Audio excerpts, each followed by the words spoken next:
We will speak clearly and quickly. Thank you so much. Thank you for the help. Thank you for your patience.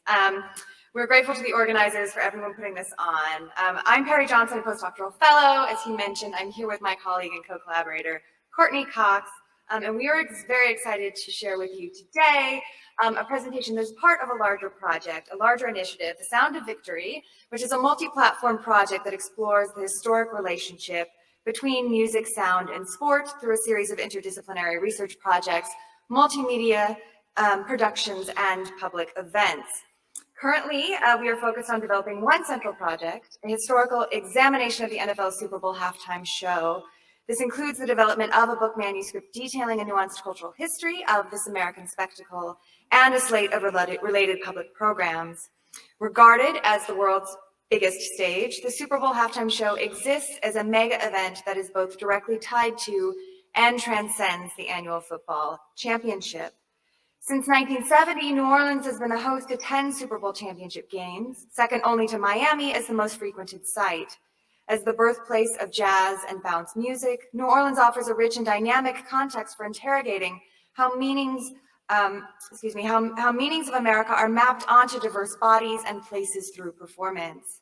In 1978, journalist Jack Whitaker described New Orleans as the, quote, super town to host this event, a great old town that received its education from pirates, politicians, and tourists, and it takes the Super Bowl week without missing a Dixieland beat, end quote.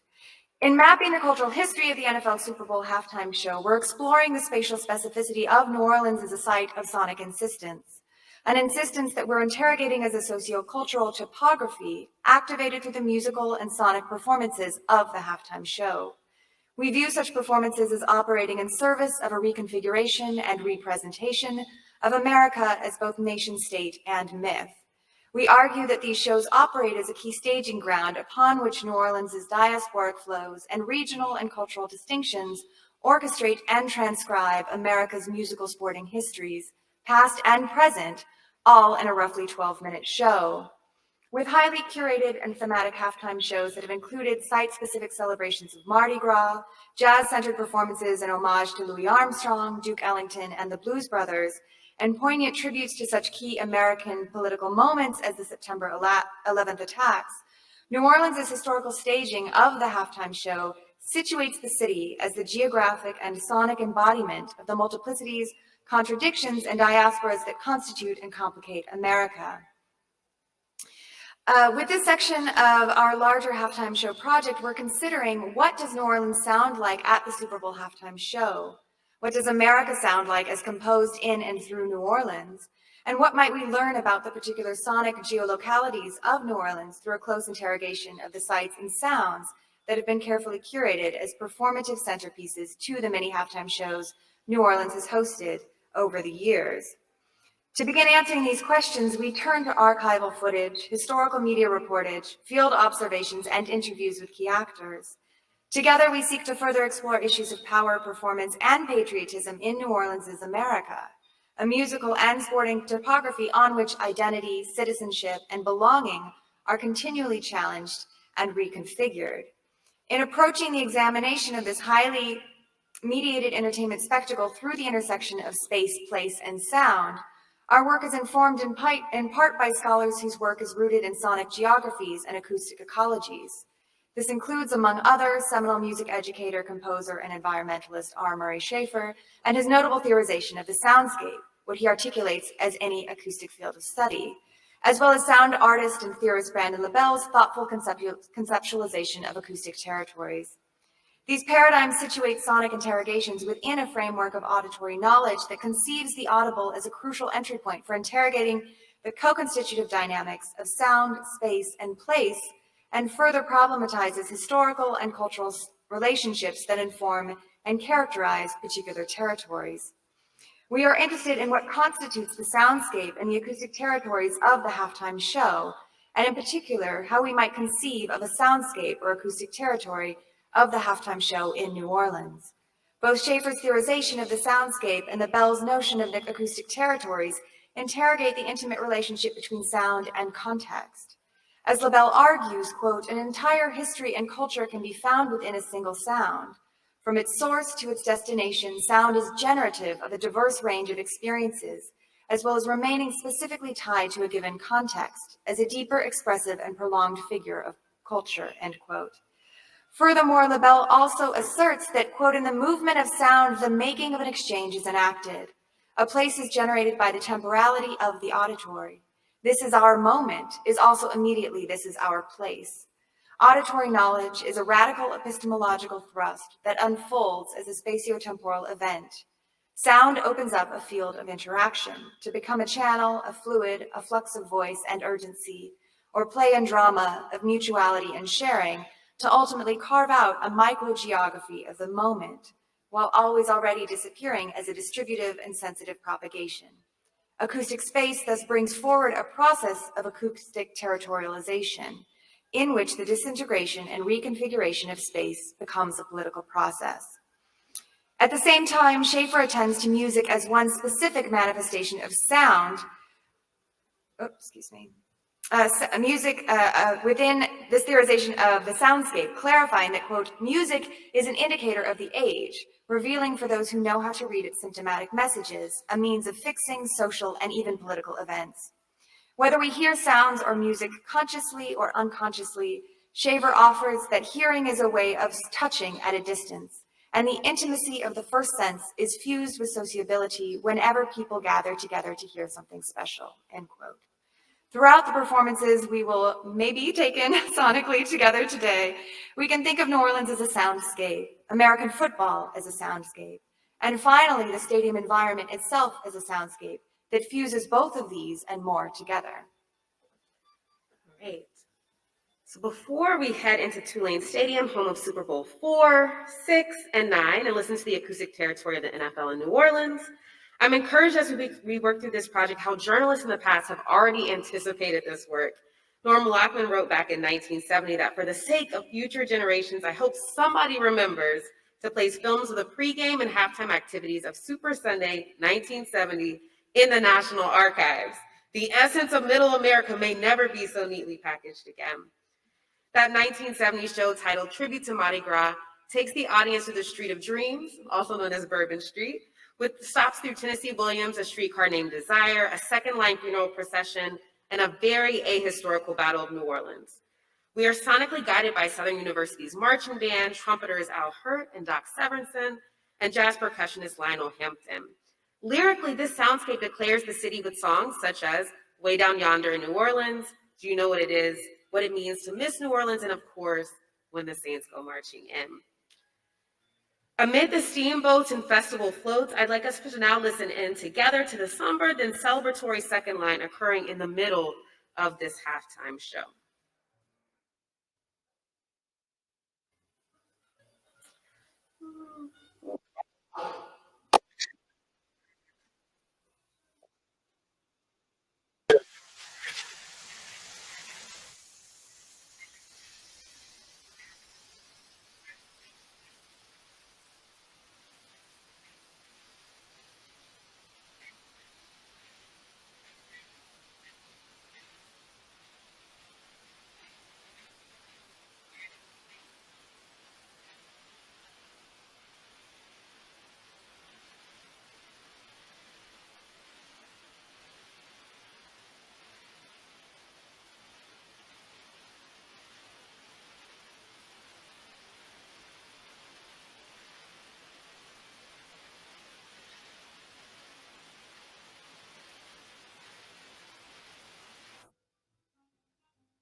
With that, we can take in a few other reactions to the show by journalists back in 1970.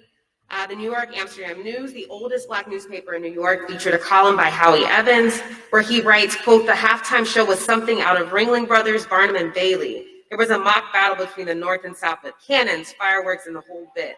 There was the marching band of Southern University thrilling the crowd to some fast-step precision marching, and there was a mock funeral staged by Blacks. It was just like the old days when they cried going to burial and partied coming back. Then there was a riverboat full of Black and white beauties. It was the most impressive halftime show that I've seen in years, end quote. So here, Evans is identifying the funeral procession as a sound mark, a community-oriented soundscape. Schaefer would write, is particularly important because once it's been identified, it deserves to be protected, for sound marks make the acoustic life of a community unique. On the other hand, Norm Lockman of the Evening Journal hears this scene very differently. He says, the announcer kept chortling as a Black brass band that's been in so many newsreels the members should be getting residuals, reenacted the cliche Louisiana jazz man's funeral. Like almost everything else about the extravaganza, that was too out of perspective, and instead of depicting what is a tiny regional Black phenomenon, which is done with great dignity by and for Blacks, it came off as the kind of grinning, aping, prancing foolishness too often mistaken for true Black culture by Middle America. So here we see this dual reading succinctly illustrates what Jennifer Lynn Stover conceptualizes as the sonic color line, quote, the process of racializing sound, how and why certain bodies are expected to produce, desire, and live amongst certain sounds. And its product, the hierarchical division sounds between whiteness and Blackness. Here it's more so about assumptions of what one should sound like, as well as an idea about what is not noisy, loud, or unreasonable or undignified. So I'd like to jump up a couple of decades to 1990, where the halftime show is inside the Superdome and features the soul queen of New Orleans, Irma Thomas, Mr. New Orleans, Pete Fountain on the clarinet, and a crew of absolutely terrifying Peanuts characters brought to life from the comics. There's this piece here about the steamboat that I think is particularly interesting. Or not. Okay, well, there is, in this particular piece that we will assume we've seen together, there's a complication of a relationship to water, of what it might mean to, quote, celebrate 100 years of the Mississippi River cruising. Who can yell, quote, hooray for Dixie, or to think through the songs it invoked, Up a Lazy River and Waiting for the Robert E. Lee. Flanked by the Nicholls State University, Southern University, and the University of Louisiana Lafayette bands, this celebration of the Confederacy is complicated by HBCU band performativity with the electric slide and Running Man taking place, seemingly a cacophony of sounds, styles, and histories. LaBelle writes that, quote, sound explicitly brings bodies together. And so in this way, the Super Bowl halftime perspective of Americana traverses across vaudeville, gospel, bluegrass, all stepping in time together and sonically situating New Orleans and the United States through a nostalgia that both antagonizes and forces such meetings on a massive stage. So jumping ahead a decade to 2002, we're presented with a different acoustic territory at the halftime show for Super Bowl 36, the first Super Bowl to be held following the September 11 attacks. The 2002 halftime show was headlined by U2. Here, in a heightened moment of American grief, pride, and heavily nationalistic discourse, we have an Irish rock band performing a lineup of songs that include MLK, a musical elegy to the Reverend Dr. Martin Luther King Jr., and U2's hit Where the Streets Have No Name, a song that is most often understood as a mediation on moving past social stratification and both intra and intercultural conflicts toward more harmonious coexistence. In this moment of American patriotism, we're alerted to the global dimensions of the halftime show's acoustic territory. Markers of sound delimiting this moment in New Orleans' Superdome Stadium, while at once immediately connecting this sonic microgeography to broader conceptions of America through the broadcast, both at home and in the popular imagination of this freshly post-9/11 moment around the world. In just under 12 minutes, we're treated to visual and musical performances of America, a global framing of America that fuses the loss of life suffered in the 9/11 attacks to and through a homogenizing take on global grief.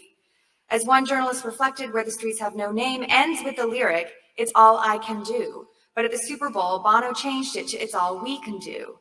It's clearly intended as a statement from the whole band. We're feeling your pain too, and we can't fix it, but we're one of the biggest bands in the world, and we'll put on the biggest, most heartfelt tribute we can.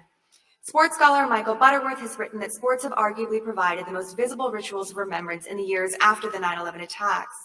Here, the musical curation of the Super Bowl halftime show intersects with these sporting rituals of remembrance, offering performances of patriotism that again operate in service of a reconfiguration and representation of America. In a 2017 reflection of the 2002 halftime show, GQ editor Ashley Fetters offered a screen behind the band starts scrolling through the names of all the Americans who died on September 11th. It's like Bono and the Edge are singing a comforting lullaby to a whole country of people who've been having nightmares. So for the sake of time, we appreciate your patience. In 2025, the Super Bowl and the Super Bowl halftime show will be returning to New Orleans, pushed back from 2024, not to conflict with Mardi Gras. So after this panel, we won't take up any more of your time, but we're happy to find you in the hallways if you have any questions. Thank you very much.